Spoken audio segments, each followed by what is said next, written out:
Hey guys, welcome back to Tornado Survival. This is Mike.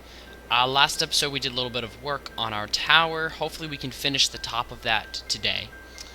And it looks like the rain has begun again. So hopefully we can get that set up.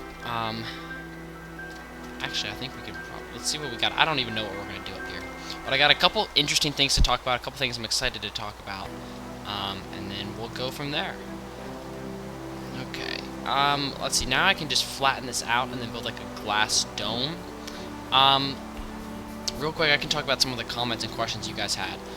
First off, I would do this all glass, but I wanted to be able to stand in it and safely see tornadoes, and if it's all glass, then I will get sucked out and killed, which is no fun because I don't want to lose everything again.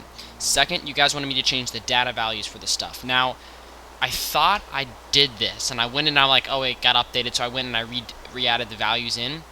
Well, the wood is strange. Like, I added in, like, the number for wood, but it wasn't working. Like, the tornadoes weren't sucking it up. I tried sandstone, I tried a whole bunch of other different items, and it wasn't working. And then I decided to try, then I realized that, oh, well, it's data, like, there's, like, wood's, like, 4 or whatever, but then it's, like, there's like 4-0, 4-1, 4-2, 4-3. And I think I might have to type those in individually, but I couldn't figure out how to get it to work because I tried it a couple different ways the way I thought you type Minecraft IDs in with degrees. And then I tried that, and, well, it wouldn't load. It just crashed as soon as I powered up Minecraft and said there was an error, like, in my ID block. So I wasn't able to do that. I don't know what the deal was with that. And then a bunch of you guys have asked about why I no longer do...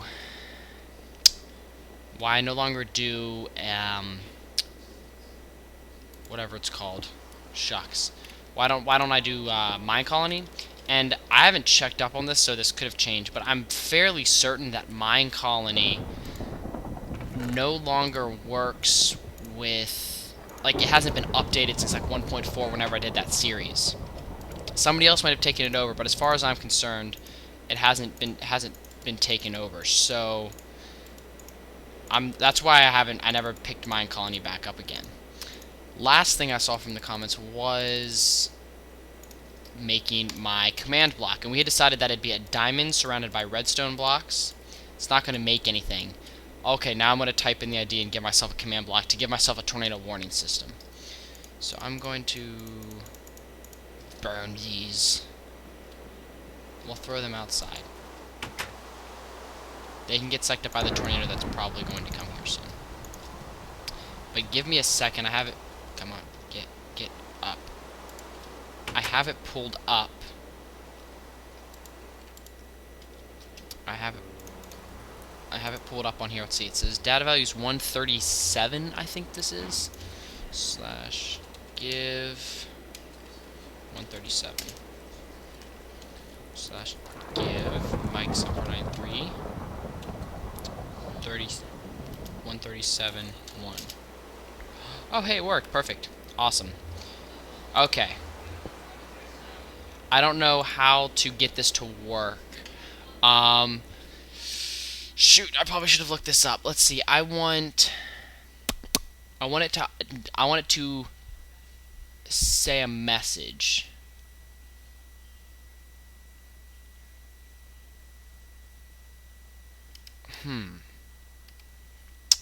Let's see. Do mob spawning, mob check, fire check, command block, output.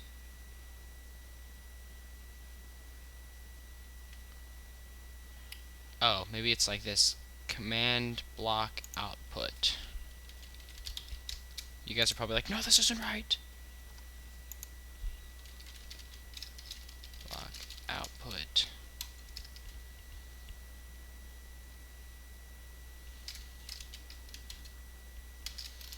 Hang on.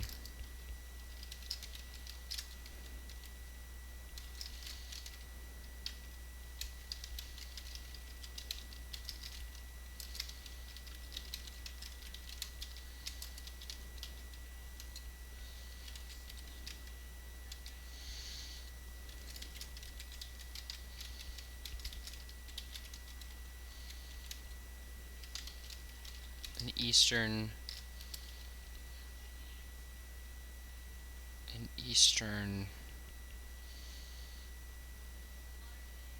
in eastern in your PC. There we go. Oh, okay, hang on. Slash game mode 1. Let's try this again. Command block output. Is that right? I think that's what I want to do.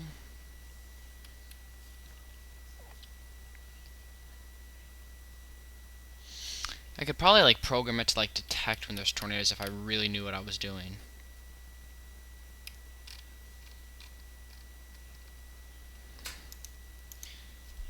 How to broadcast announcement.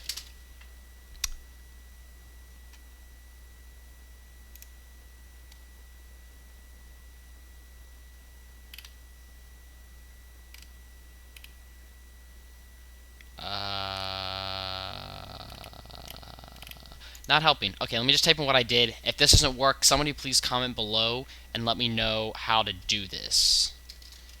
Just if you could just put like as a comment like just the line of code that I have to do to be able to say this.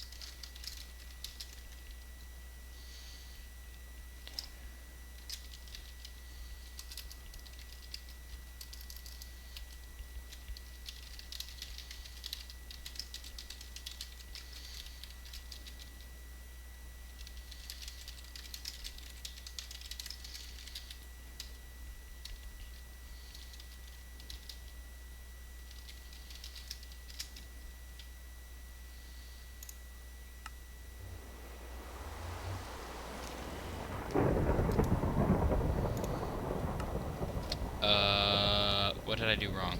Let's see.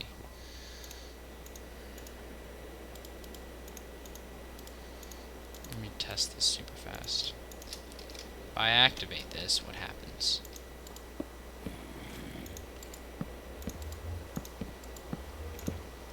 Nothing happens. I did this wrong. If you guys could tell me what to do, that would be awesome.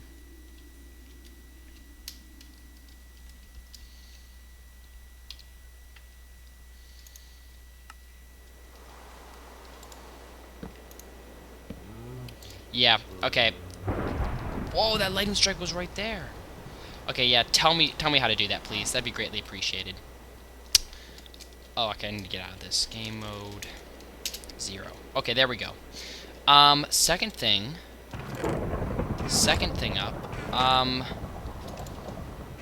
didn't post a video at all this weekend. We had senior trip, senior skip day. I had to do some staff training for my job this summer, and then it was also our prom. So I had a busy weekend, and I was away. So again, I apologize. I don't think I mentioned that, so you guys didn't really have any... Oh, hey, iron. So you guys didn't really have an idea that I was going to be gone. But now you know. And unfortunately, while I was gone, there was a very, tragic situation that went on as far as a shock to the weather community goes. Oh god, it's so glitchy after I messed that up that one time. But for those, I had a whole bunch of comments and a couple inbox messages on it. Where is it? Oh. Cow! Get inside, cow. Do I have any wheat? Can I get you inside? Oh god, oh god. We're good. We're good. We're good.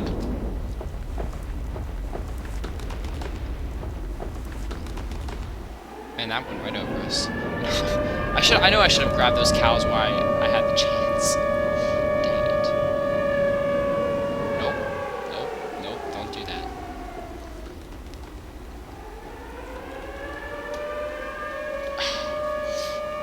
The storm chasers of Tim Samaras, his son and his friend, passed away. And then between Mike Bettiskin, and I was actually watching that live on Friday with my mom. We were watching that, and saw the storm. Man, just the radar image of that storm. Holy crap. I mean, like, they were like, and we were talking, like, we were kind of talking about, I'm like, okay, now, you know, like, this is going to reform here, this is going to reform there, yada, yada, yada. Ah, oh, dang Yep, we're stuck up all night. Oh, hey there, Mr. Creeper. Hey there.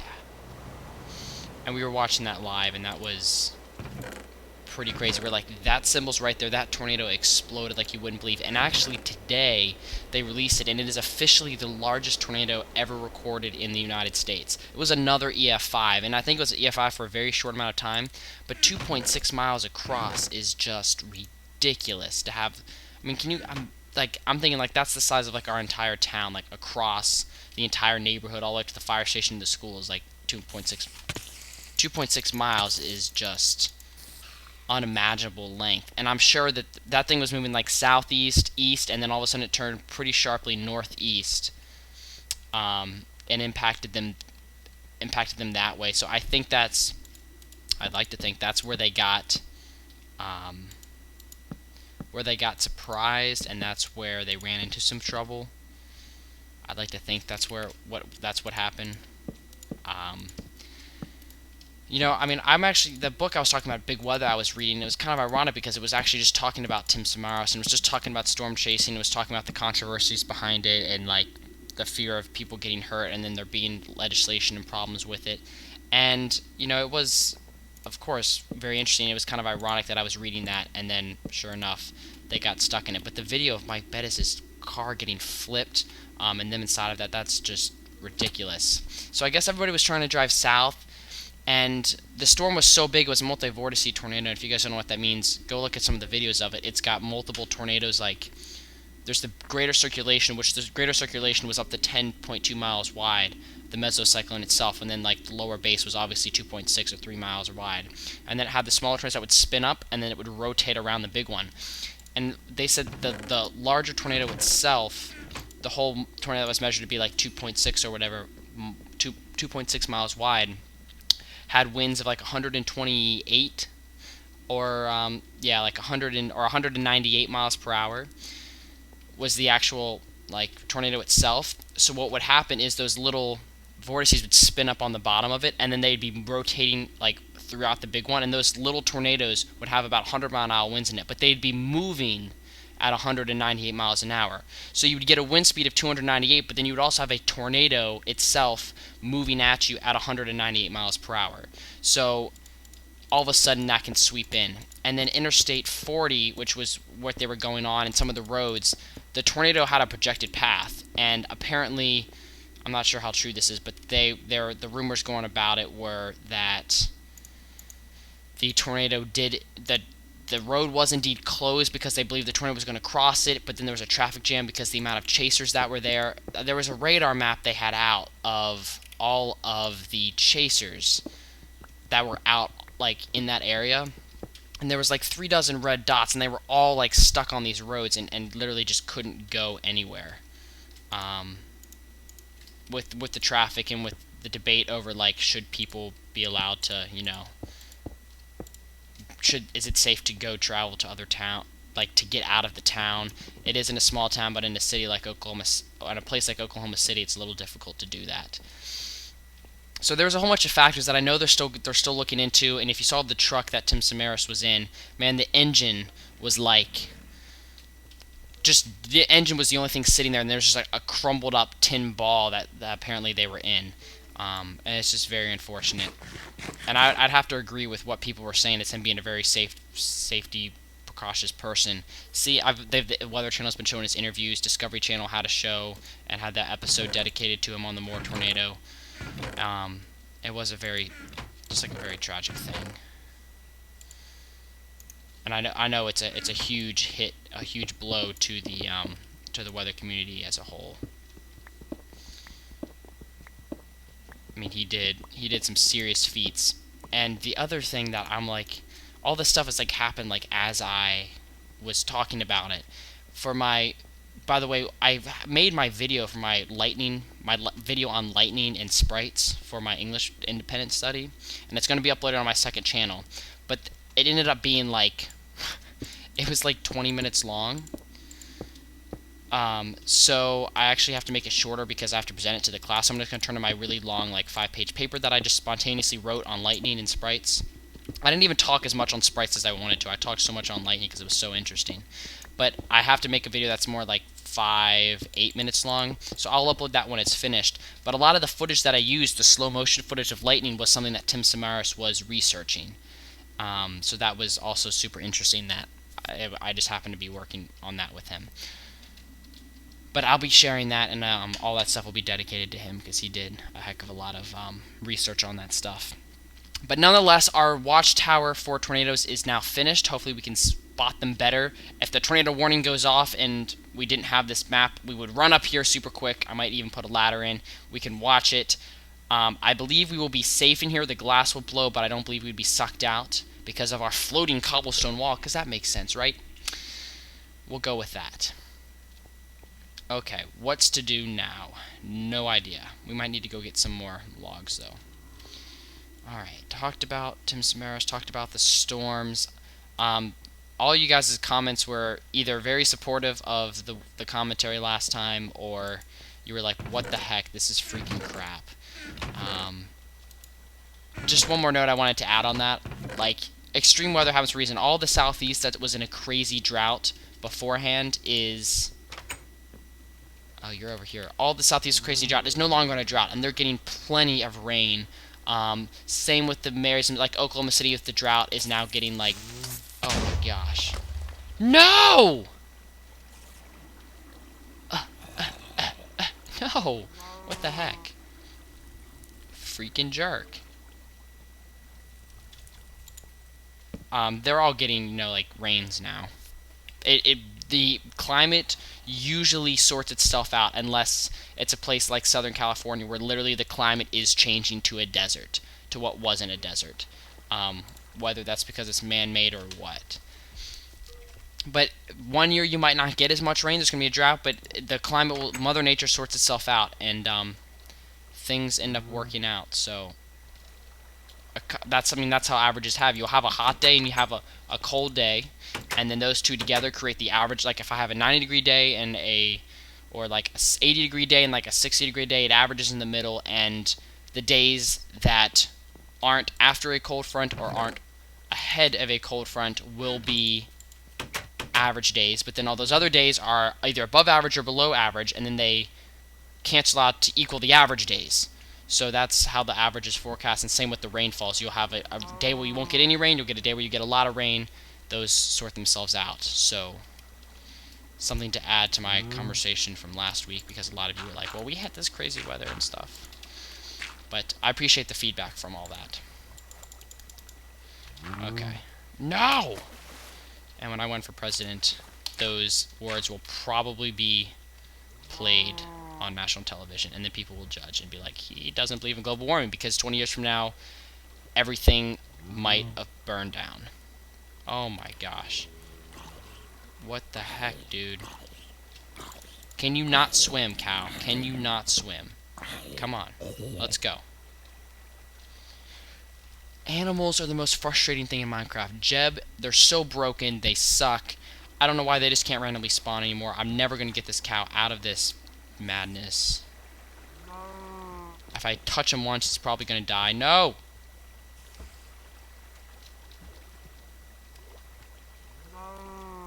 Oh, God.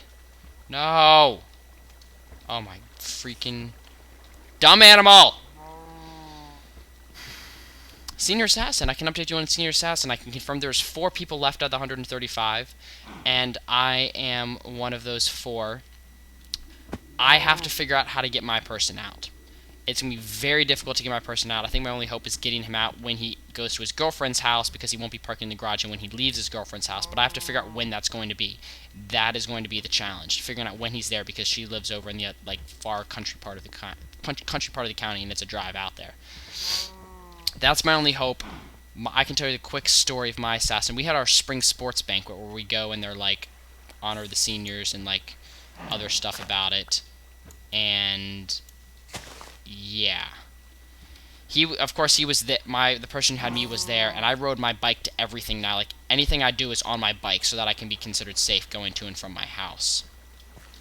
And I had rode my bike actually from the school, and it was like 10:30 at night, and I still even rode my bike because I was concerned about him coming to get me.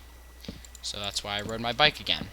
And I ended up coming down the driveway, and he was like hiding in my bushes, and he like ran out after me. And I was like on my patio, like doing really small circles, like I'm still on my bike, because I was about to get off and go in my house. And I had to wait for my parents to come home to open the door to get in. But it was pretty hectic and stressful, but I ended up getting him and him not getting me. So his chances to get me are dwindling. Hopefully I'm going to have some luck getting this guy, and we can see what happens from there. Come on, guys. Yay, we got the cows. I'll tell a final story of Senior Assassin depending on how my last guy goes. Yay! We have cows now. We're going to keep them in here. Hopefully they don't go anywhere. We'll build a room for them next time. We'll work on clearing this out some more next time. So thank you guys so much for watching. Comment below how to do that command block so that I can say, like, tornado warning, blah, blah, blah. How can I just get it to broadcast a message when it's activated? And the next episode we'll work on making a place for these cows and an underground farm so that we can get things sorted out. And I might show you the server, the automatic farm that I did. Well, we have that lookout tower now, and hopefully things will work out next time. One more quick thing. A couple friends and I, as you guys know, Animal Crossing New Leaf is just 4 days away, and I've been waiting for the announcement of the game for 3 years, probably 6 years for the game to come out. Really 3 years of waiting, knowing the game is being made. Some friends and I are creating a website and blogs to talk about the game. We have a website where we don't know hardly anything about this game. We have done a fantastic job at hiding spoilers from it and not really knowing anything about the game other than your mayor, and you can build stuff in your town. And there's a main street. That's really it. So we've created a website, because usually what we do is we would buy the journal and keep all of our information in that, or something of the liking. However, we've decided to create a website where we can collaboratively. We all have access to the website thanks to Google Pages. And that old website I used to have, if you guys have ever seen it, it's something along the lines of that. Did I make one of these already? No, I didn't. Something along the lines of that. And it's going to be a place where when we find things out in the game about different things that happen, when we catch bugs and fish, we post it on there so that for each other, without getting spoilers, we can work together to find bugs and fish that we're looking for. And then also for you guys, if any of you are getting the game, you can go to the website and see, like, hey, they just caught this, they found out how to do this, I want to do this, now here's how I can do it. So it's kind of like a not-so-cheating way to learn, like, hints about the game to do things. So we're putting up the website. I'm going to link to it. It's called the New Loft. The page is still under construction. There's not a lot on the website because, of course, the game hasn't come out yet. But if you click on a link on the left side that says Meet the Players, you'll see the 4 of us that are playing. It's me, Skadem, Cat Lover, if you remember him, he's Drac Yoshi now, but Cat Lover from some really old Minecraft videos, and then another friend, one Boston girl, and maybe Lil Swims, if they were old friends from Animal Crossing City Folk videos that you'll recognize. You'll probably know the names if you ever watch those old City Folk videos that I recorded off of a camera on my TV when I was like in 8th grade. We're all going to have a blog of our own where we blog about the game. So if you check out those blogs, that's where we'll tell the story of our game. So if you just want an Animal Crossing New Leaf blog to follow, go there. But then if you want information on the website, it's going to be coordinated from the New Loft. So the New Loft is an information website about Animal Crossing New Leaf based off of 4 players that are playing the game, and then it's all connected with our blogs. So we're all going to use our blogs to do it. It's an idea we had, and we're trying to get it to work. So I'll put the link down in the description to the New Loft where you can check it out and at least go to Meet the Players, and I'll do a video showing off the website and how to navigate it and some things about it. But let me know what you guys think if you do check out the website, and let me know what you guys think of the collaborative idea for that, and if you guys have any ideas and suggestions about how to grow it, things to change on the website, things to maybe make it more interactive for the audience and for you guys as well, let me know on that. Alright, now I'm going to wrap this up. Thank you guys so much for watching.